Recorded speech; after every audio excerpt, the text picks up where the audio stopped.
What's up guys, my name is Zero Heroes and welcome back to more Gatesfell, and today we are going to be looking at the positives and negatives of the new and upcoming DLC, the Airborne DLC. Now the reason I have done this is because I feel like I just need to kind of get this off my chest really, is that I think personally this DLC is kind of a big waste of time. Now I know I've kind of put a lot of positives and a lot of negatives right in front of you, but personally I think there's a lot more negatives to come out of this out of positives. But just remember, I'm going to zoom this in, that this is my own personal opinion. So if you feel like, you feel different about this, or you feel like anything I say, you feel different about, then number one, this is my personal opinion, so you can really think what you want. And if you're going to start screaming in comments, I'm just going to ignore you, and I think you're a cunt.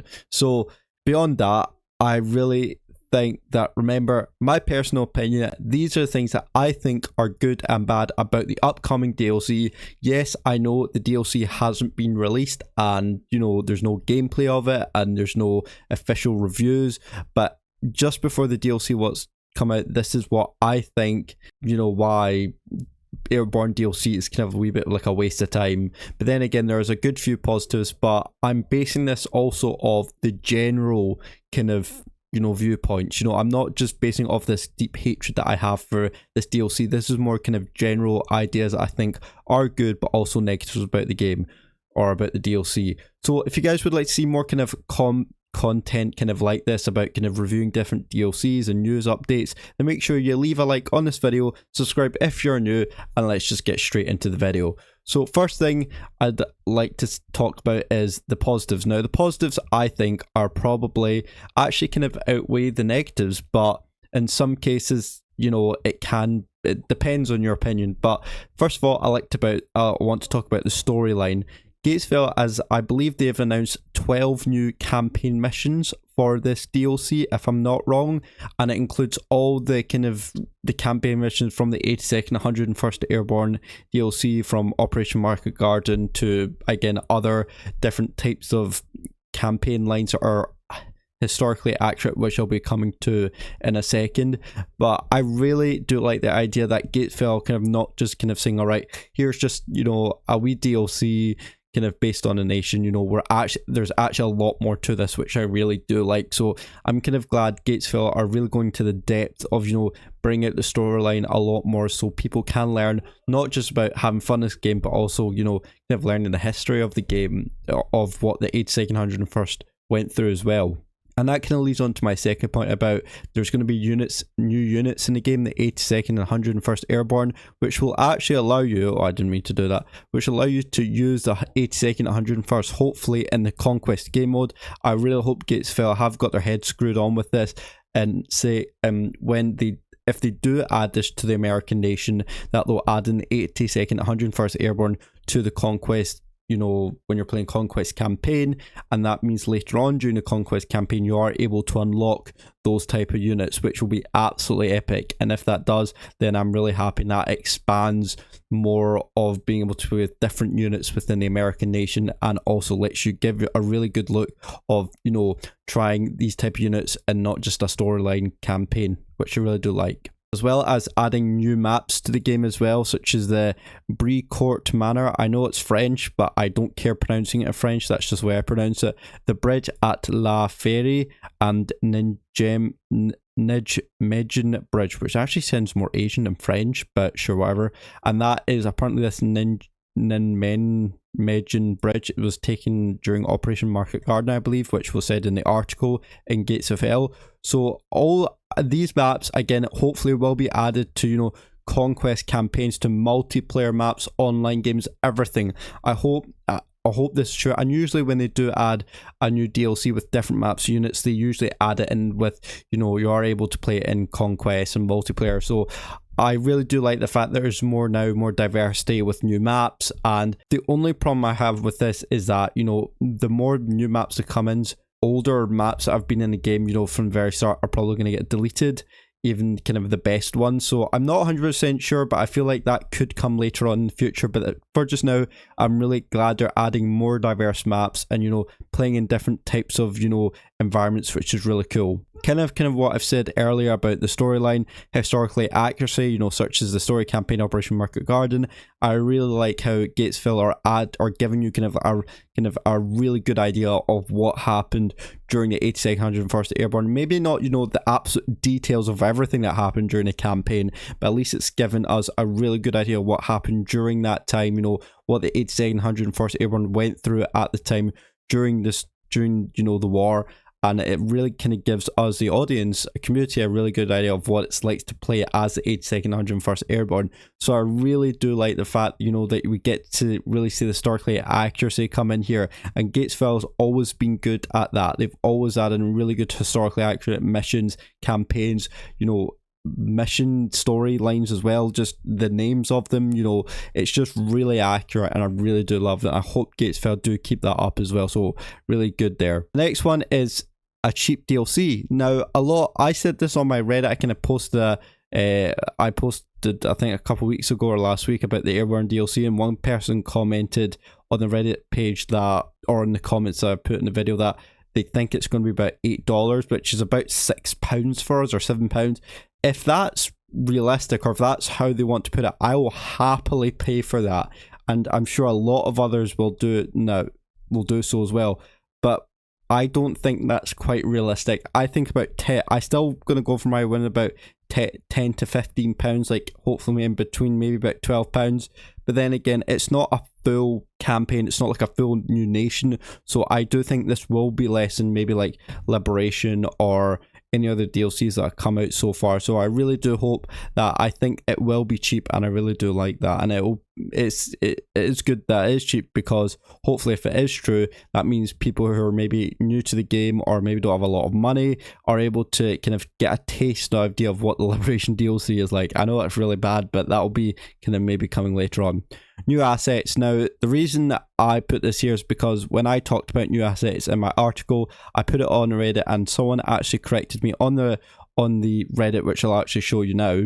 So when I was talking about the Reddit here, this person called Forap, I think his name in, he says that I think he's misreading the bit about Netherlands asset. This is clearly just about environmental assets, which I think is really helpful, and I appreciate his understanding on, hopefully, and helpfulness. You know, he didn't just fully just go outrage at me for getting it wrong. So I appreciate you, you know, for, you know, understanding, being a wee bit more understanding of me not maybe understanding it. So it's all about environmental assets, and I think that's a really good addition to the game. I might not fully understand what it fully means, but the fact that he's kind of maybe just a wee bit more clear for me about environmental assets kind of gives me an idea of what could be added into the new DLC, and that's what I really love. So that is, I'm kind of glad they are adding in new assets into the game. But if anybody wants to add in more comments about the kind of, you know, the assets or Netherlands assets, then let me know comments down below, because it would be useful to understand a wee bit more clear about what this means,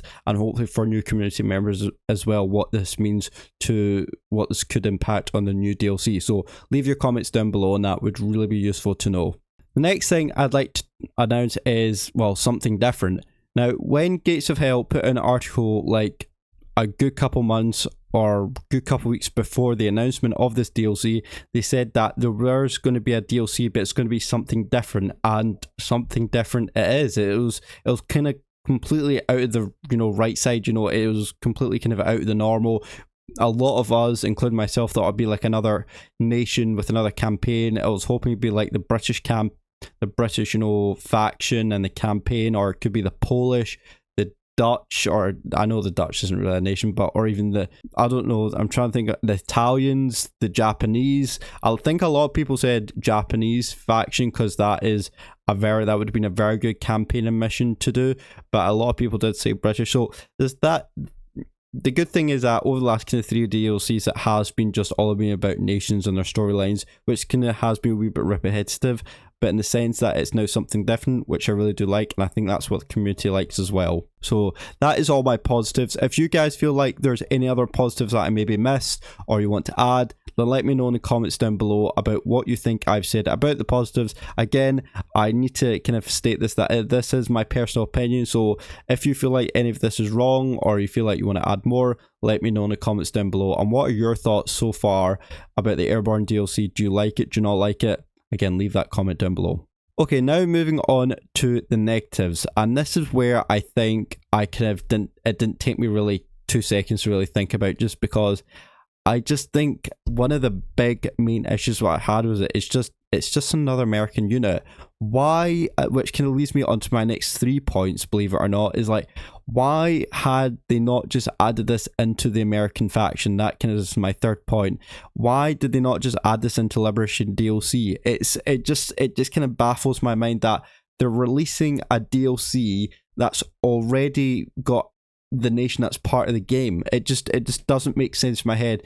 If this was released, you know, into the game, and there's maybe another nation, you know, if it was a British, you know, nation instead of the American, you know, nation that was added in before. So instead of Liberation, it might have been the British nation and campaign, you know, instead of the American DLC, and then they added this DLC, which is the Airborne. It would have made more sense, because you're kind of now introducing the American side of it, and it would have been a nice introduction to hopefully get into, you know, the things of, you know, what the American faction looked like and how this type of faction is unique, you know, especially 82nd and 101st Airborne.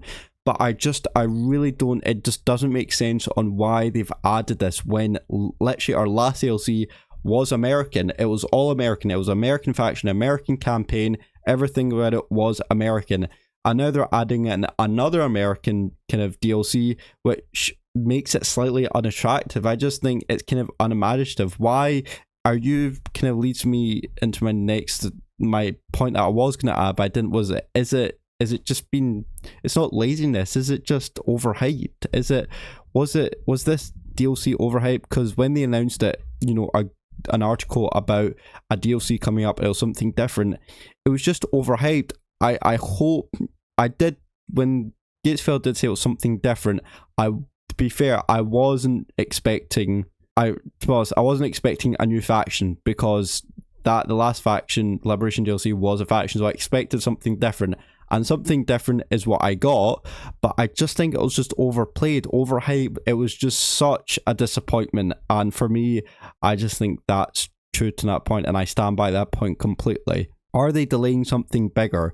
Is this just kind of like a thing in the meantime so communities can have, so you can work on something bigger? And if that's so, then I think that's just a lie. You're just kind of just lying to our faces. Are you just hiding something that could have been released? You know, maybe we could have waited a few more months for it, maybe until maybe October, November, but I wouldn't have minded, because then a new faction, you know, the British or the Japanese would have been added in, or who knows, the Polish, the Italians, whatever faction was the campaign. I wouldn't have minded a wee bit longer for that, so you can put in that extra bit of work, so you can work in, you know, a new faction. But I just think, why have you put this? I feel like this is just an in-betweener for something bigger in the future. And if that's so, it's just a complete waste. I think it's a way of just getting money off us, just so you can kind of, hopefully, I mean, it's kind of a good kind of marketing idea if it is true that you're wanting people to buy this, so you can hopefully market it, so you can work on the next faction, which will provide, you know, funds for the next faction, and, you know, make it into a nice, good DLC. But I just think it was just a delay, and it's just kind of this in between something, just so we can have out another DLC throughout the year. I personally just think this DLC is just kind of lying to the community for something bigger, and it's just not a nice way of putting it. But that is, again, my personal opinion, and I know some of you might think I'm delusional, but that's fine, because I don't really give a shit what you think. Unless you put it in the comments down below, then I will read it and I will care. But for those who just don't comment and, you know, just shit back, I'll just fucking block you. But anyway, my point is that why all these kind of points that I've kind of put are kind of into one big pot?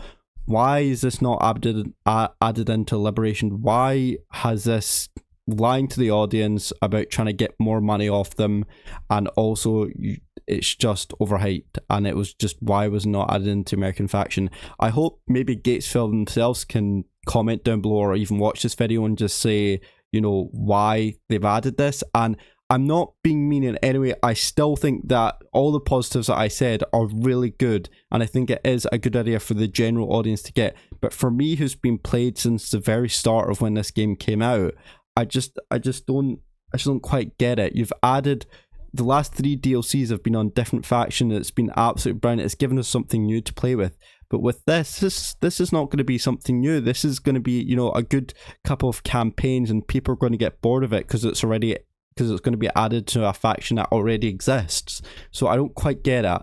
And my last point is that not enough, or what was it? It was it takes up more memory compared to Liberation. Now, I did a wee bit of research here that if we look at this upcoming DLC, the Airborne DLC, you will see that the memory is actually bigger than what it is for Liberation. So if you have a look here, you can see here that this is the Airborne DLC, as you can see, and if you look at the system requirements, it says the minimum is 16 gig of RAM and the recommended is 32 gig of RAM. By the way, and this is for a DLC that's only going to add 2 new units and 12 new campaign missions, and I think these new 12 campaign missions is probably takes up most of the space. Now if we look at the Liberation DLC and the memory on that, I'll zoom it in, but you can see it was only 8 gig of memory for the minimum and 16 gig of RAM for the recommended. So why is this taking up so much more memory when the Liberation DLC was a whole new faction with a whole load of new campaigns, and yet Airborne DLC only adds in like only 2 new units? And I know there are going to be other new units. I do just remember there are going to be new German units as well, and there are going to be other American units. But if we're realistically talking, the main points are that they're going to be adding 2 new American units and 12 campaign missions, and I believe there's campaign missions for the Germans as well. But I just don't quite get why Airborne's taking up so much more space over a whole faction DLC and a campaign DLC. And I would say that this was probably, I thought this would be taking up more space than the Airborne DLC, but when you acquire, it says the Sword is 70 gig of space available needed for the Liberation DLC, and that's still quite a lot. 70 gig is still a lot, but when you compare it again back to the Airborne DLC, it doesn't actually say what the additional, the additional SSD drive, fast internet connection needed for optimal gameplay. I mean, seriously, Gatesville, you're actually trying to kill off the new members or PC gamers who maybe have new computers or who wants to play this. I just think you've just I think you've just butchered this, to be fair. It's just a complete waste of a really good DLC that could have been better, and it's just not imaginative. I get the idea of it, but why have you added mainly just units that is already part of a faction? It doesn't process through my head. So overall, I think that this is just not worth it. In my own conclusion, it's just not worth it. I know the gameplay hasn't been released and I'll maybe change my mind, but just now I'm hard sticking with what my main heart goes for. My mind is that it's just not worth it, even if it is £8. And what I'll be doing is I'll be doing another review when the actual DLC comes out, on whether I think the campaigns and are all worth it. But I know it's not just the 82nd, 101st units are coming. There is German units and I think a German campaign as well for it. But mainly it is all about the 82nd, 101st Airborne. So overall, my conclusion, I'm really disappointed. Personally for me, I'm just really disappointed. It's kind of sad that I feel like they've had to put something in between just so they can maybe save something for later, and it uses a bit of funding to, just to excite the community throughout the year. I think I would have happily waited a couple more months for something bigger to happen within this game. But there you go, guys. That is my review of Gates of Hell Airborne DLC. Do you agree or do you disagree with what I said? If you have if you agree or disagree, then let me know in the comments down below. I will happily listen to those who comment, but those who just ran and just have a big baby cry about it, I couldn't care. I couldn't care less. And just go to someone else's channel if you're just going to be a pain in my ass. So that, I'm being brutally honest, and I thought, I'm not hurting Gatesville. I just want to clear up. I'm not hurting Gatesville in any way. I still think there's a lot of good positives that are coming from this. But my personal opinion, I just think it's not worth it, and I think it's just a waste. I think Gatesville is really just ruining opportunity or just taking advantage of community just to get a wee bit of money. But there you go, guys. That is it for today. I hope you did enjoy this video. If you did, make sure you leave a like, comment down below what you think. And other than that, thank you so much for watching and our support, and I will see you in the next video. See you later, and goodbye.